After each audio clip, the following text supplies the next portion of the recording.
We're just going to give it a minute or two to allow people to join before we get started.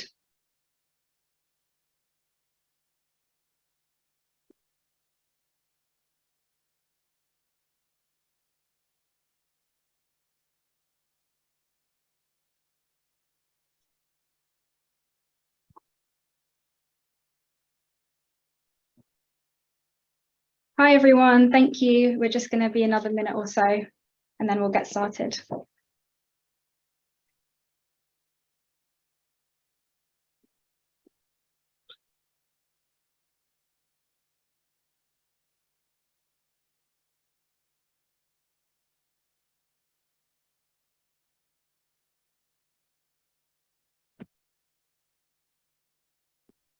Thank you everyone so much for joining today's webinar. Welcome. Today's webinar will be hosted by the Trove team. So we're doing our quarterly webinars and where we will be reviewing the voluntary carbon market in the first quarter of this year. And we'll also be touching on the state of integrity in the voluntary carbon market, particularly given the recent update of the CCPs and also the launch of Trove's new integrity assessment module. So my name is Ashley and I will be the moderator of today's webinar. The speakers in this webinar will be Guy Turner, our CEO and founder, as well as Tristan Loeffler, our head of integrity, Lucian Georgeson, who is the head of policy, and also Konstantina Stamuli, who's our senior integrity analyst, Holly Lancaster, who is also our integrity analyst. So before we begin, I would just like to go over a couple of house rules. All attendees will be automatically muted throughout the webinar. So if you do have any questions throughout, please enter them in the chat function at the bottom of your Zoom screen. We will have a Q&A session at the end after our presentation, so you'll have the opportunity to ask those questions. The webinar recording and the slides will be available on the Trove website tomorrow. So when that's available, please feel free to share these with your colleagues and other organizations. So now we can get started. I'll hand over to our CEO and founder, Guy Turner, for a brief introduction of Trove. Thanks, Ashley, and great to see everybody on the call. We've got over 400 people currently listening in. You'll be familiar with the general format, and for those who don't know about Trove, and this is the first time you've seen us, we are a specialist data company that covers the whole world of corporate climate commitments and the voluntary carbon market. We divide ourselves into a number of teams. We have a policy and guidance area that tracks all of the world's guidance and regulations governing this space. We have a team that looks at the carbon credit market from the supply side, so all the projects, for over 4,500 projects registered and 6,500 including all the pipeline ones, and in a lot of detail to understand how many credits are going to be issued. We track prices on a regular basis. We track all of the corporate commitments and whether companies are complying with those commitments. We have a forecasting aspect to our work to produce price forecasts. And today, the purpose of today is to really give you a much more detailed insight into the work we've been doing on the integrity side of the credit market. And in the last quarter, we've been very busy. We've been adding a lot of detail to our country profiles. So Lucian's team, we've launched an email alert service to keep clients updated with any policy changes that may be affecting their investments. We've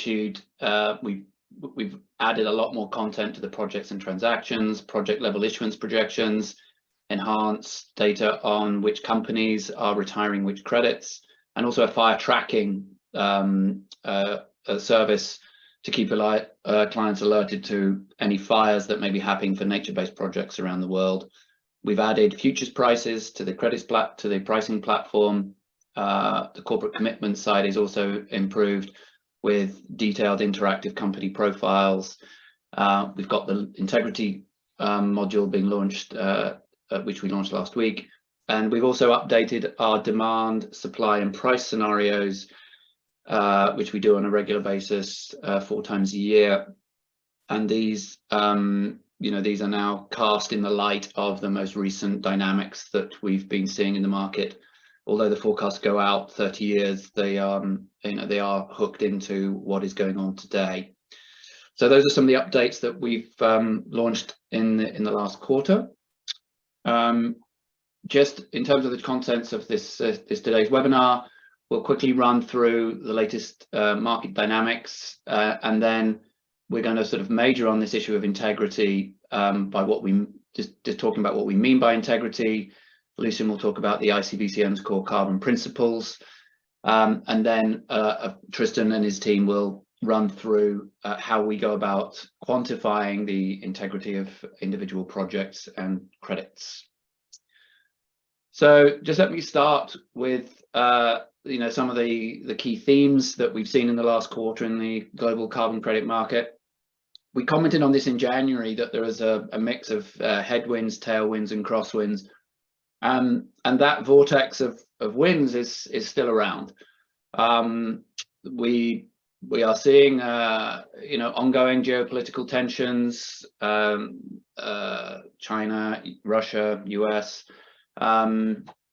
which creates uncertainty and risk in many financial markets, and that's sort of cascading through to some of our markets. The macroeconomic challenges brought about by some of those geopolitical changes, inflation, interest rates, stock markets are down sort of 10 to sort of 15% from their highs in 2021. There's been some rumblings of anti-ESG sentiments in the US. So the DeSantis crowd in Florida making sort of anti-ESG noises. We don't think that they're going to have wide-ranging impact, but it does sort of increase some concerns that companies may have in the US. And then finally, the elephant in the room is the way in which carbon credits have been attacked in the media on integrity and quality grounds, and that's sort of what we're going to focus on today. But that has had a ripple effect in terms of confidence in terms of the underlying asset for some companies. Crosswinds, these are sort of winds which sort of can grow in blow in any direction, and have sort of positive and negative implications. Generally, with these are sort of positive, but the bodies the Integrity Council, SBTi, and a range of other organizations working through the hard stuff of trying to build up the confidence and the underlying standards and the really hard work of verification and registration of projects is ongoing. Now, those may result in some changes that the industry has to adopt, and that will create some dislocations, but in the long run will be helpful. So that's why they're sort of classified as sort of crosswinds in the shorter term. But there are tailwinds. There are some positive signs. There are some silver linings to those clouds. Project developers are actively addressing quality concerns. So if you look at how South Pole has responded to the concerns on the Kariba project, very well thought through, very thoughtful actions on their part, pausing issuances, while baselines are reconciled, etc. And as I'll show on the next few slides, more companies are still making commitments on climate, in spite of those headwinds, in spite of those geopolitical and economic backdrops, which is a strong positive sign. And also, as we'll show, carbon credits remain an important part of corporate climate action, and retirements are holding steady even in this context. So it is a mixed picture. I think if you talk to sort of some people, they might paint a slightly different palette, but I think we're seeing it as a mixed picture at the moment. And on that basis, let's just look at some of the key policy and guidance themes that we've seen in the first quarter. Lucian, do you want to take us through this? Thanks, Guy, and thanks to all of you for joining us here today. Picking up from those key themes that Guy highlighted, I wanted here to touch upon some of the trends we've seen in the policy and guidance space this quarter that really show how integrity has come to the fore and why we're all here to talk about that today. But before all that, we should recognise that the recently released IPCC Summary for Policymakers reminds us of why we're all here and why this matters. The world needs rapid, comprehensive climate action, and it needs it now. But that climate action needs to be robust. And when it comes to corporate claims, in the recent proposals for the regulation of environmental claims by the European Commission and the UK Advertising Standards Authority too, we see that the regulation of consumer-facing claims, including those based on the use of credits, is becoming more likely. Similarly, we have seen signs that transition plans, including how companies plan to use credits, are becoming increasingly important to climate-related disclosures for both the standard setters themselves and the investors that use those disclosures. So in both of these cases, what credits companies are using, when, and for what purpose is more and more under the spotlight. And as Guy mentioned, this has been happening against the backdrop of a quarter that began with several investigations centering around carbon credit integrity, with reporting touching upon how forest carbon credits are calculated, how credit revenues reach communities, and most recently with a study published by Berkeley, how emissions reductions from cook stoves are calculated. But then the quarter ended with the update from the Integrity Council for the Voluntary Carbon Market to their core carbon principles, the CCPs, which we have to note are a big step forward towards a market-wide benchmark for integrity. Although many issues remain that were not addressed in this update, and we'll be looking into that a little bit later on today. And in addition to this, there are other examples of continuing efforts to define and improve integrity. The Carbon Credit Quality Initiative extended its credit quality tool for new project types recently, and the registries too continue to look to improve their methodologies and respond to the development of new digital technologies and tools. For example, with Vera stepping up the timeline for moving all avoided deforestation projects to the consolidated RED methodology. And these integrity solutions will hopefully allow more companies to take action on climate, to make credible claims, and to deliver on their targets and commitments. And so to look through that, I'll hand you back to Guy. Thanks, Lucian, and you'll hear more from Lucian later in the webinar. So just running through the regular analysis that we do on our quarterly market roundup of the voluntary carbon market. On the demand side, the pace is unrelenting. These two charts, the left is the cumulative number of companies with science-based targets commitments, up to nearly 4,800 companies now, including those that have set targets and those that are committing to set targets in the future. And on the right-hand side is the number of companies making those commitments on a quarterly basis.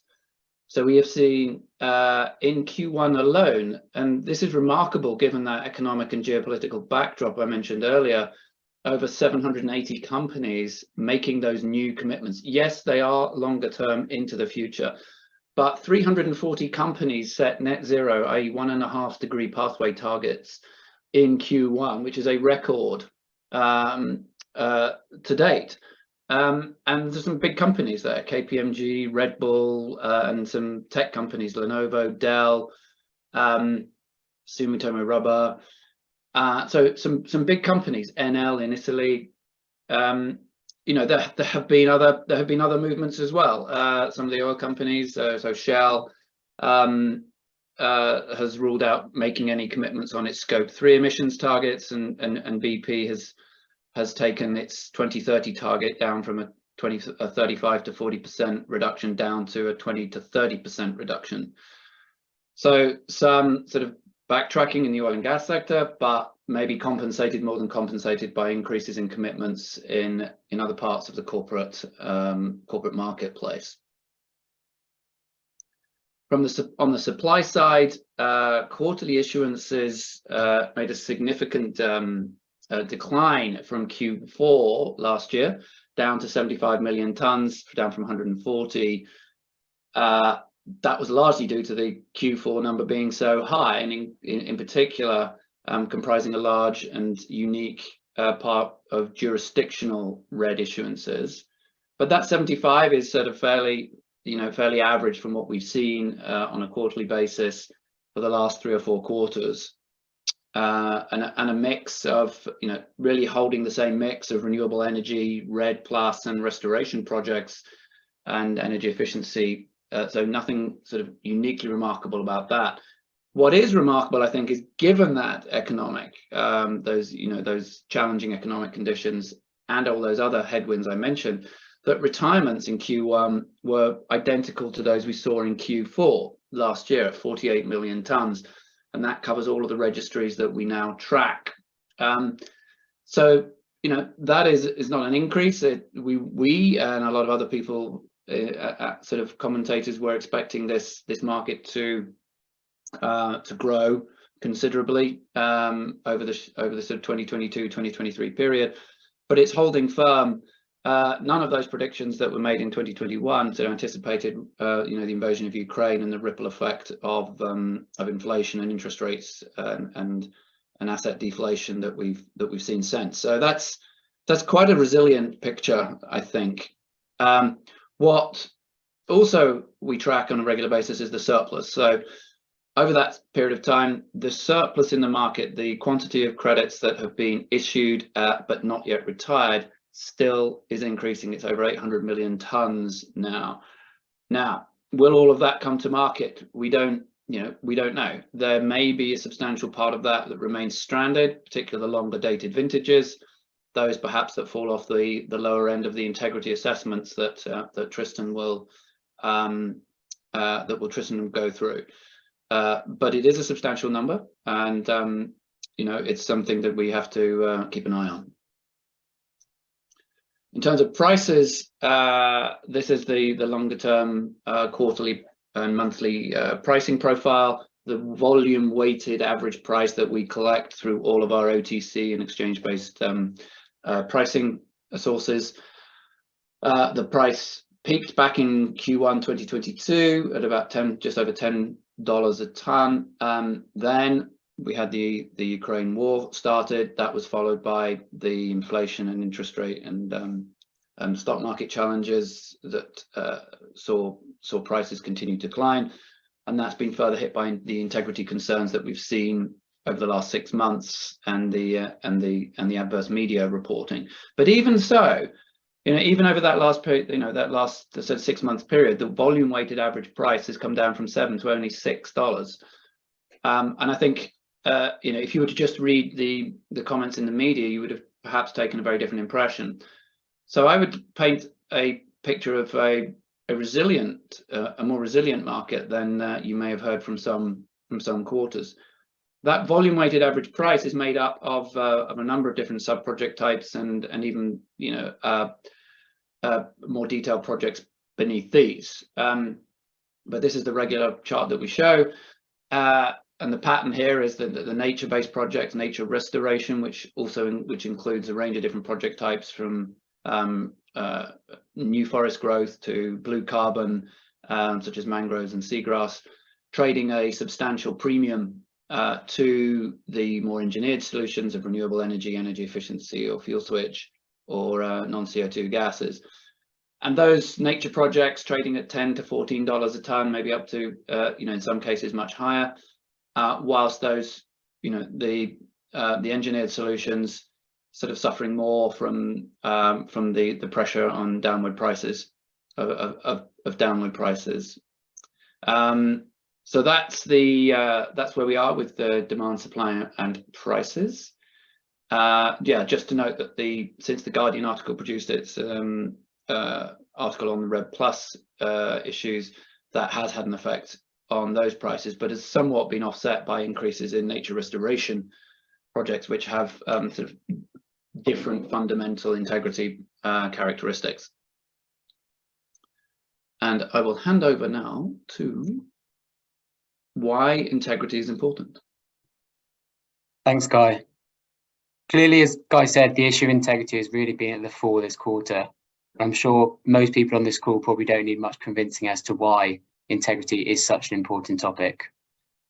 Back in 2021, the Task Force for Scaling the Voluntary Carbon Market identified credit quality as at the heart of buyers' hesitancy, really representing the key barrier to scaling the voluntary carbon markets. And this really just remains the case today. The benefits of higher integrity are broad, from maximising the climate impact of capital to allowing corporations to make more robust carbon neutral claims, to fundamentally just reducing reputational risk associated with carbon credits.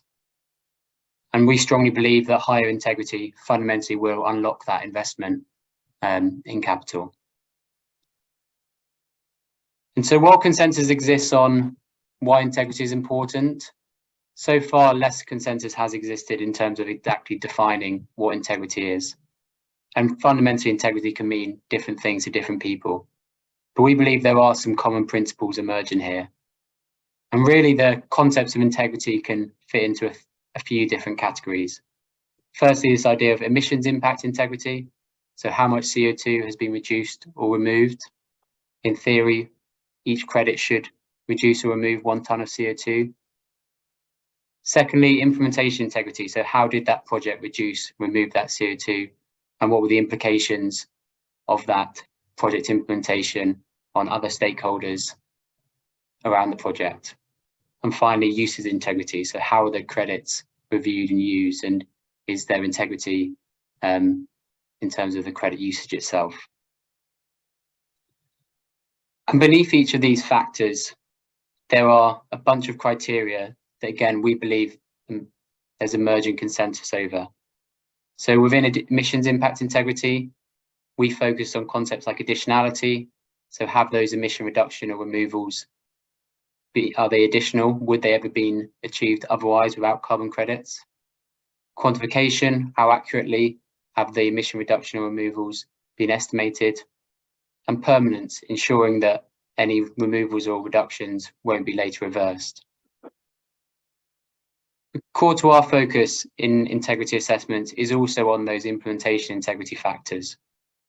And so the benefits of a project can go far beyond just the emissions impact.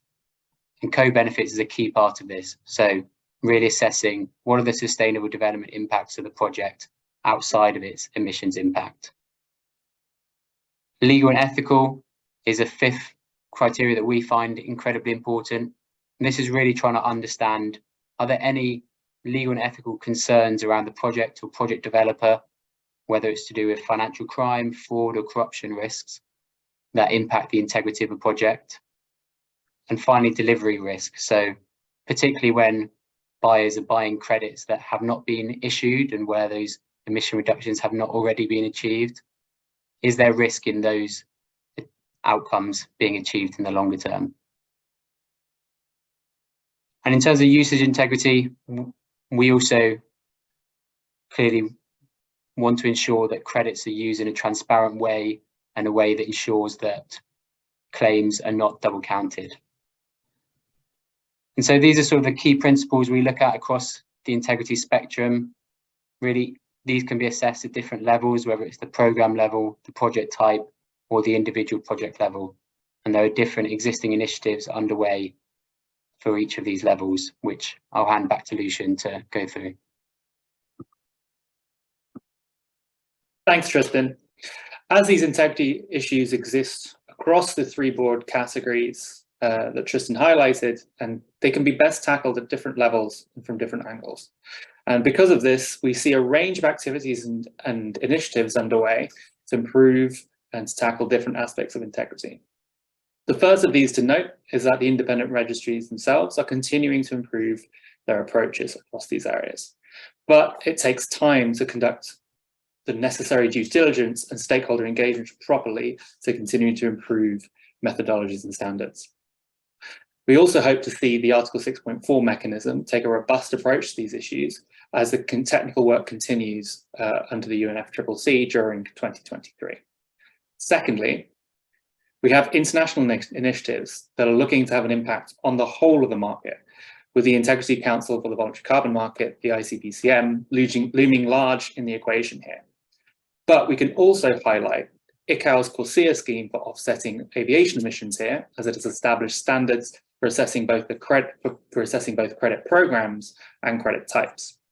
And more recently, the European Union proposed a certification framework for carbon removals, which will take some time to become law and then to be implemented across the European Union, but it could become a key part of the landscape in the future, especially as removals generated in all parts of the world become an ever more important part of climate action on the path to net zero.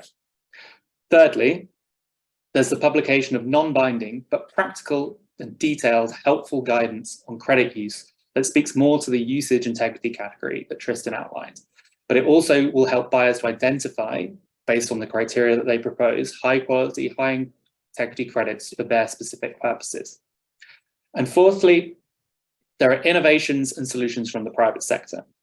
This includes the role that advisors, brokers, and marketplaces currently play in pre-screening credits for buyers who work with and trust them. There are also the well-known ratings agencies and insurance products to guard against implementation delivery risks. But these are at a very early stage in many cases. And there's also Trove's newly launched carbon credit integrity assessment tool, which Tristan and his team will be talking to more about you shortly.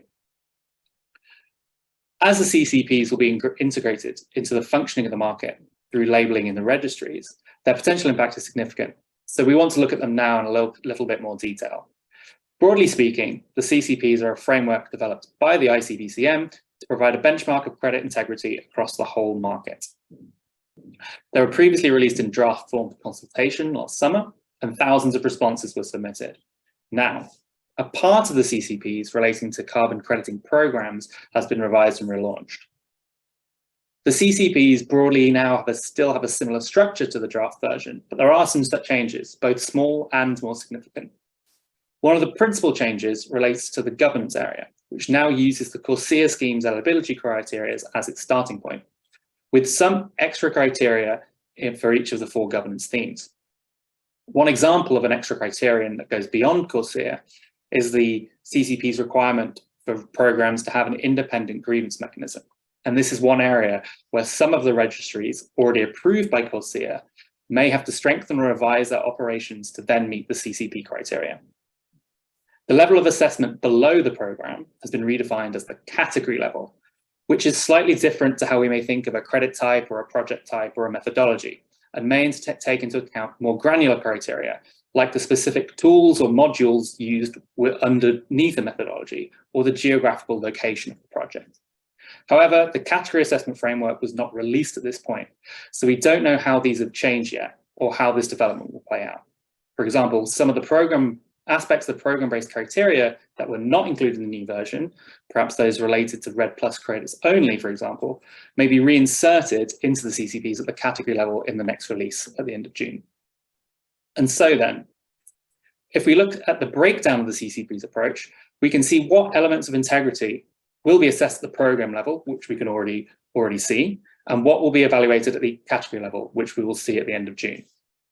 From this, we can also see the key integrity issues that have not yet been covered by the revised CCPs. And in particular here, we want to highlight some of those integrity issues that Tristan has already outlined for us, including additionality, permanence, and emissions quantification and co-benefits and safeguards, as they both relate to the category level, as these 2 core carbon principles will be assessed at both the program and the category level. And we also wanted to summarize that there is an ambitious timeline for the delivery of the next phase of the ICVCM's work in order to see that target, which they've set to have the first CCP eligible credits tagged in registries by the 4th quarter of this year. To achieve that, both the program and the category assessments will have to be conducted for the programs and categories that the ICVCM has identified or will identify to be fast-tracked. And so in this context, a lot is dependent on the release of the category assessment framework slated for the end of June, especially to help us understand how robust the CCPs will end up being and what their impact on the market will be. Thanks, you, Lucian. Yeah, Tristan, over to you. So while clearly we welcome the CCPs in their assessment framework at the category level, we still believe there is really a market need for a more comprehensive view of integrity across the market at a project level. And I think this is really where our Trove's new carbon credit integrity assessment tool comes in. First, it builds on frameworks like the ICVCM CCPs and other industry initiatives, but through assessing project integrity at the project level. It allows for a more consistent and comparable view of integrity across over 4,000 registered projects. This means that you can see the expected integrity of each individual project, but you can also compare the integrity of a project against more of a market standard. Further, our integrity assessment tool takes a more holistic view of integrity. So as well as the concepts we talked about earlier around the emissions impact integrity, we put a lot of emphasis on co-benefits and legal and ethical risks, including a more detailed financial crime assessment. Also, we truly don't believe that all stakeholders have the same preferences here, and we've tried to make this very much a tool that allows users to see integrity in the way that matters most to them through customizing the tool based on their preferences. And finally, our assessment tool is really underpinned by a transparent, robust and science-driven approach, which has taken into account over 400,000 data points and analysed over 20,000 documents.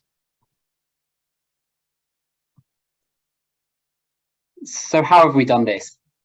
Really, there are 4 main steps in our approach. And the first of those actually starts more at the registry level. So we assess registries based on whether those registries have met our minimum standards. And a lot of these standards point back to those concepts of usage integrity that we introduced earlier. So we look at registries as to whether they fulfill our standards, whether it's around governance, transparency, verification, and double counting. And the next step in our approach then takes those registered projects that have been registered by registries that meet our minimum standards and uses more of a market-wide framework to assess all projects against a range of criteria. The 5 main criteria that we spoke about earlier, as well as over 50 underlying metrics. And these criteria are really assessed based on a number of different characteristics of the project. Many of those criteria are assessed at the individual project level, while some may be based on the methodology of the project, others may be based on its location. We then go a step further with our level 2 assessments. Our level 2 assessments are more detailed project level reviews conducted by the Trove team, where not just in terms of what we assess, but how we assess those projects is all done at the individual project level. We currently have our level 1 assessments complete for all registered projects, and our level 2 assessments we're aiming to have complete by late Q3 2023, but we already have over 400 clean cooking projects live. Finally, we do have a level 3 assessment, which includes even more primary research, such as developer interviews. So just to go into a bit more detail in terms of what we assess and the framework we use to assess projects. As mentioned earlier, we really focus on these ideas of sort of emissions impact integrity and implementation integrity. And I won't go through all of these boxes one by one, but just to pick out a few, just to bring to life some of the factors we look into. So within additionality, one of the key drivers of additionality is this idea of incentives without carbon credits. So we look at how attractive would the project have been financially with and without credits?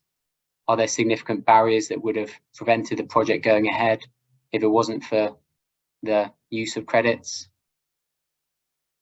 Within permanence, we look at factors like fundamentally how much non-permanence risk exists. This actually includes our geospatial team using satellite imagery and remote sensing to assess the future fire risk, drought risk and landslide risk within each individual project area. In terms of legal and ethical risks, as I mentioned, one core part of this is a really detailed financial crime assessment of all project developers, where really we're screening developers against sanctions lists, watch lists, and adverse media databases to identify whether any legal or ethical issues surround the project or project developer. And finally, in terms of delivery risk, we look at a combination of different factors that might impact whether an ex-ante credit will be delivered successfully in the future.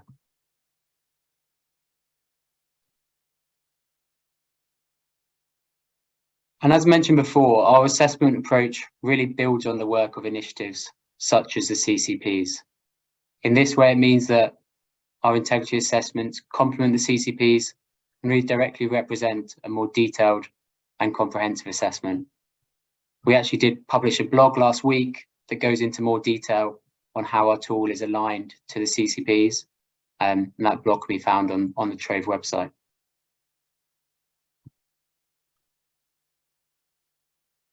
So in terms of how the integrity assessments tools can be used, there are three main use cases that we see. Firstly, the fact that we do have such a comprehensive coverage of integrity across the whole of the voluntary carbon markets means that the tool can really be used to comprehensively search for and compare integrity across all projects. We also understand that the way that stakeholders or users will want to search for and compare integrity won't always be the same. And so we provide more flexible options for users to search for integrity based on what's most important to them. So we have flexible weighting options for if high co-benefits is important, or options for if security and compliance and financial crime risk is particularly important. Secondly, the second view then delves much deeper into specific projects themselves. And in greater depth, you can see not just how the project scores at an overall level or at a criteria level, but also at the sort of detailed sub-criteria and metric level. While the ranking chart provides a much more relative view where you can see how the project compares to a market standard or a standard within that project type. This view is also fully integrated into the Trove Intelligence platform, meaning that you can easily look across from the integrity of a project to then see its issuance history, its pricing, and other features such as tracking of fires for nature-based projects.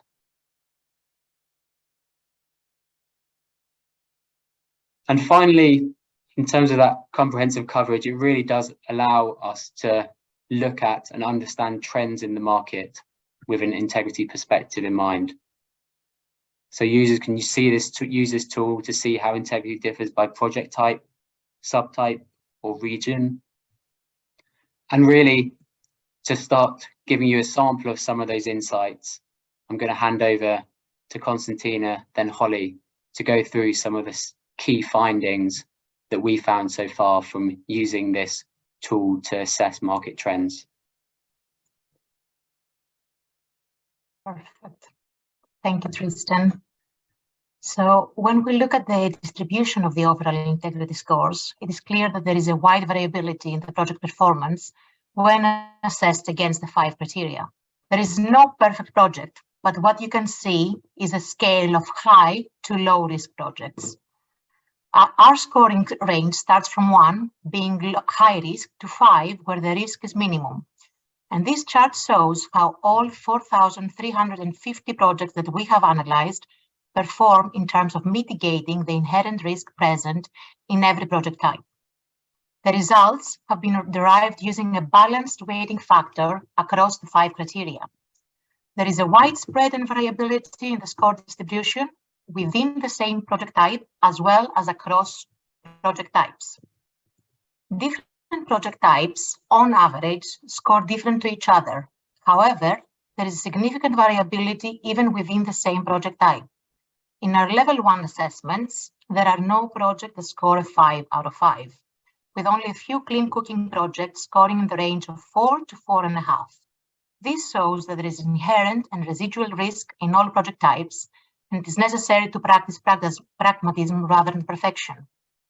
For example, to give you a few examples, residual project risks exist despite mitigation activities in RED+ projects due to the permanence-related issues relating to fire risk or issues around baseline accuracy.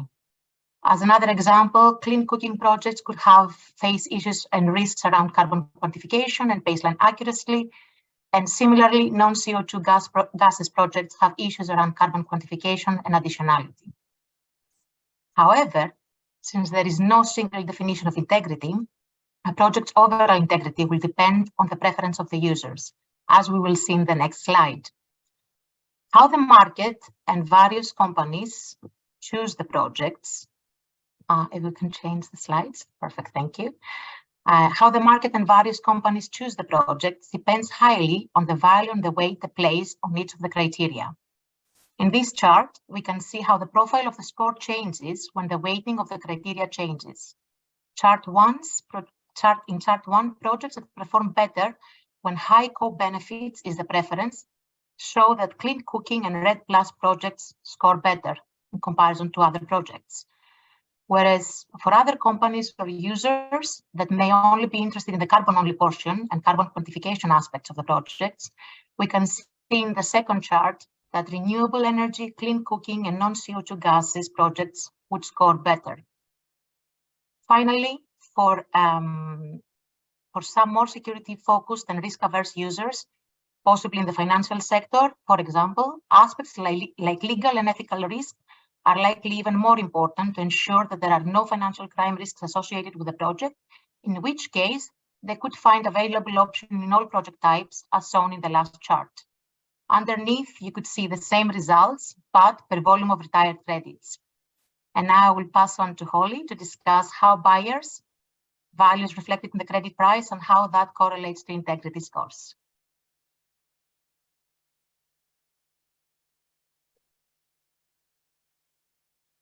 Holly.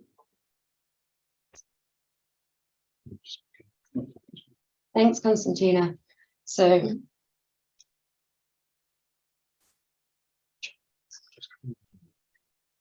this chart shows the average observed prices for over 200 projects between 2021 and 2022 using Trove's pricing data compared with the project's overall integrity score by project type. The correlation between price and integrity is low, which indicates how buyers place different value on different criteria and drivers of integrity. However, there is a higher correlation between price and integrity when co-benefits are weighted higher, which reflects higher value being placed on projects with greater co-benefits, such as nature-based removal projects and some energy efficiency projects. Next slide, please. So this figure shows that there is some evidence that integrity is improving in the market.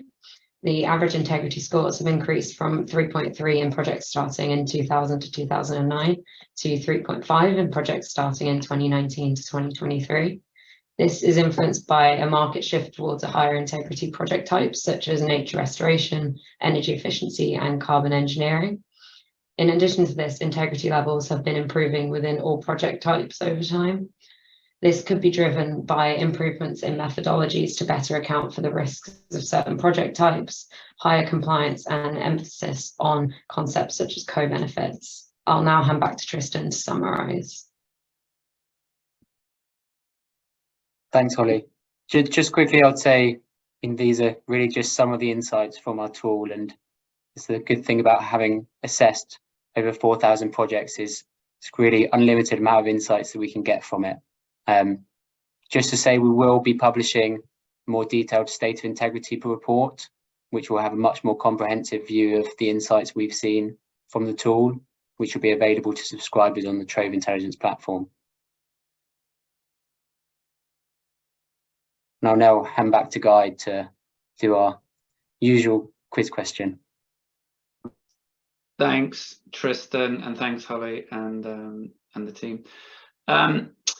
So what we've been doing for the last year and a bit is asking the audience, there's currently 520 people online, what do they think the price of the carbon credit will be at the end of the year? And interestingly, when we did this at the start of last year, everyone was pretty bullish.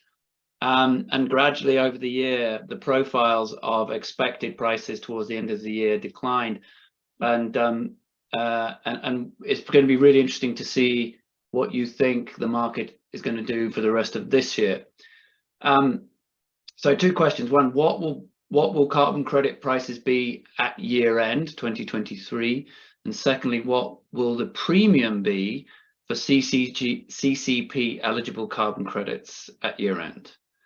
And Ashni, do you want to bring up the actual questionnaire? Yes. Okay, I'm just going to launch the poll now, everyone. So you'll see the poll question pop up on your screen. So if you could please spend a minute or so just answering that question, and then we will show the results afterwards. So on the left, renewable energy, ignore what I just said. That was just park that. So interestingly, the audience's perception of where renewable energy credit prices will end up year very similar now to what everybody said in January. I don't know if you remembered what you said, but it's remarkably similar, with a median of around sort of $7 to $10. And that is even then, given where we are today, I think that's quite optimistic. Clean cooking, today's webinar, again, a similar profile, $7 to $10, sort of maybe slightly more, but an 11 to 14, pushing up the median there. Red Plus, more more distribution, a flatter distribution, and just looking at this, more negative sentiment today. So a higher proportion of you looking at $3 to $6 or $7 to $10, whereas in January there was a higher proportion of $11 to $14 and $15. So I don't know whether this is probably reflected by the sentiment around integrity around Red Plus and the effect of the the articles in the Guardian and elsewhere, probably dragging down Red Plus prices towards sub 10. And nature restoration, a bit more bullish on the upside, 19 to 22, 23 to 26, having more votes for that top end. And it really does, on those nature projects, it really does depend on the specifics of the project, as most people on the call will know. But a broadly similar distribution, with a median sort of in the low teens, 11 to 14, maybe sort of touching $15. So some interesting patterns there. Consistent viewpoints from January for renewables and clean cooking. Slightly more bearish on Red Plus and slightly more bullish compared to January on nature restoration. We got the premium for the. Is that coming up? Oops. Yeah, so I've just shared it, so everyone should be able to see it pop up on their screen. The actual so result. We have nothing to compare it to for these ones, so we're just showing it to everyone. So okay. So the most common expectation is a $2 to $5 premium for CCP compliant projects. Some thinking more than 10. Some saying no premium or even negative. I'm not quite sure how that works. So yes, $2 to $5 is the expected sort of range for a CCP eligible credit, given that we don't know too many details at the moment. But this crowd is notoriously wise, so we'll see whether that wisdom plays out throughout the rest of the year.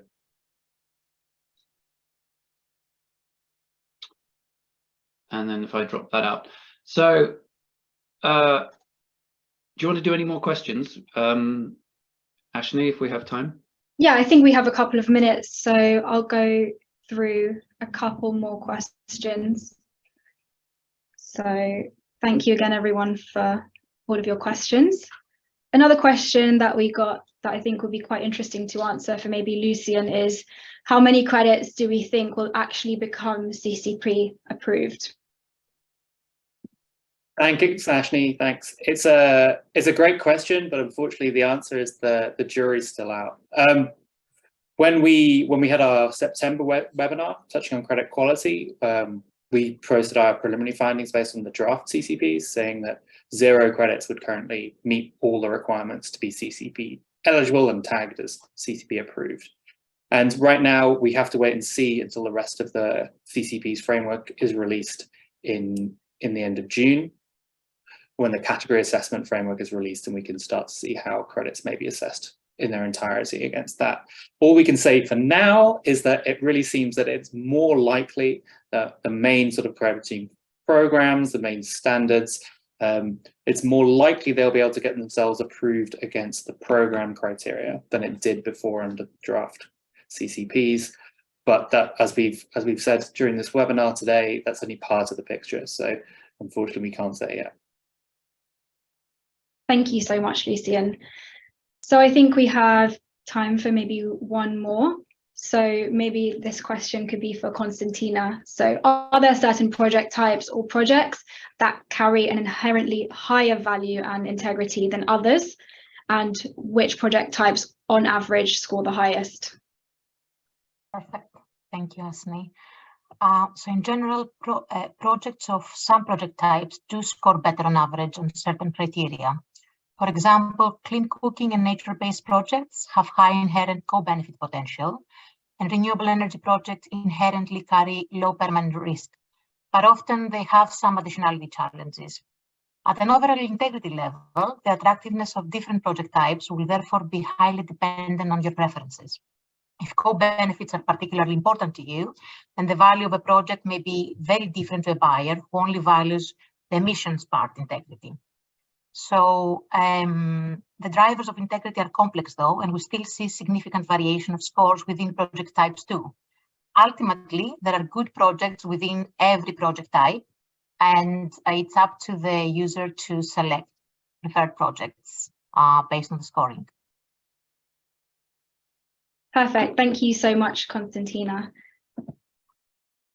So I think that would probably conclude all we have time for in terms of the questions. Maybe I can go back to Guy now just to elucidate on what's next. Yeah, sure. Thank you. And apologies for not being able to answer any more of the questions and the chat. It's challenging when we have this many people on the call. So yeah, what to look out for next? On the 16th of May, Tristan and the team will be hosting a public webinar exclusively on cook stoves. So we've modeled and analyzed 400 of those projects, and they are a key part of the, or will be an increasing part of the voluntary carbon market.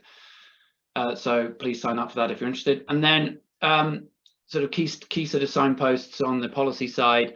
The ICVCM will be releasing its part 2 of its CCP assessment framework. VCMI will publish its revised claims code of practice in the second quarter. Then into the third quarter, Vera will release its consolidated RED Plus methodology. And towards the end of the year, SBTI will publish its Beyond Value Chain Mitigation paper, giving guidance on when and how carbon credits can be used. And then finally in COP28, the Article 6 discussions will continue. So keep a lookout for those staging posts. And finally, can I just give a plug while we're still here for the carbon credit investment survey that we launched a couple of weeks ago. This is a major initiative being supported by AITA, Vera and Silvera to understand this extent of capital flows into the carbon credit market, how capital is being used, and the outcomes that capital will provide for the climate and nature and society. So please, if you do want to, if you have raised capital or know of people who've raised capital for this market, please get them to log in on our website or follow us on social media and download a copy of the survey, and please send it through to us by the 28th of April. It'll be a very important piece of analysis for the market. And finally, if you have any further questions, please do get in contact with us. Follow us on LinkedIn and Twitter, or email us at subscriptions@trove-research.com. Thank you so much, everyone, for joining today's webinar. We hope you found it interesting.